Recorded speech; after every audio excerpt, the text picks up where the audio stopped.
જય ઈસુ। આજે 18મી નવેમ્બર 2025 જીવનદાય રોટીમાં આપ સૌને સુસ્વાગત।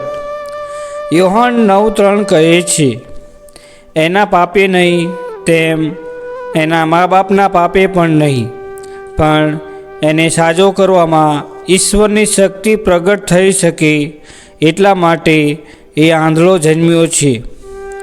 યરૂશાલેમમાં ઈસુ પોતાના શિષ્યો સાથે જઈ રહ્યા હતા ત્યારે રસ્તામાં એક જન્મથી આંધળા માણસને જોયો।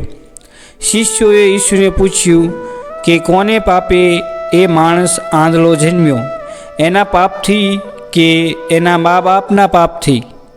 એ સમયે લોકો માનતા હતા કે દુઃખ અને બીમારી પાપનું પરિણામ છે, પણ ઈસુએ જવાબ આપ્યો કે પાપના કારણે નહીં, પરંતુ ઈશ્વરના કાર્ય અને પરમેશ્વરનો મહિમા તેના જીવનમાં દેખાય।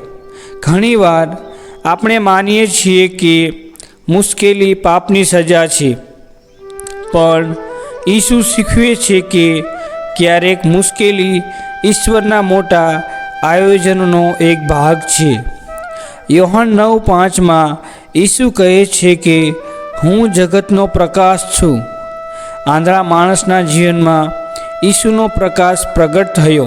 જૂના કરારમાં જ્યારે યોબને એમના કષ્ટોમાં ઈશ્વરની યોજનાનો અનુભવ થયો ત્યારે તેમનામાં ઈશ્વરનો મહિમા વધી ગયો।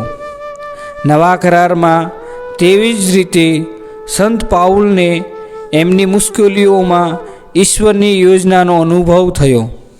જો આપણે પ્રભુ ઈસુને આપણા જીવનમાં આમંત્રિત કરીશું તો એ પ્રકાશ આપણને માર્ગ બતાવશે। ઈસુ આંધળા માણસના જીવનમાં આવ્યા તે દિવસે ફક્ત એની આંખો જ નહીં, એનું હૃદય પણ ખુલી ગયું। જ્યારે લોકો એની વાત સાંભળતા હતા ત્યારે ઈશ્વરનો મહિમા વધતો જતો હતો। જો આપણે આપણી મુશ્કેલીઓ ઈસુને સોંપીએ તો ઈસુ એની સાક્ષીમાં ફેરવી દેશે।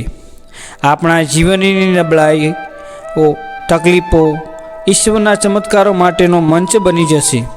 હે પિતા પરમેશ્વર, તમે આંધળા માણસને તમારો મહિમા પ્રગટ કરવા પસંદ કર્યો, તેમ અમારા મુશ્કેલીઓ હોય ત્યારે અમને યાદ કરાવો કે આ અમારી સજા નથી, પણ તમારો મહિમા પ્રગટ થવાનો અવસર છે। તમારા પ્રકાશથી અમારું જીવન ઉજાસમય બને એવી કૃપા કરો। એ માટે આપણે સૌ સાથે મળીને એક પ્રણામ માર્યા બોલીએ।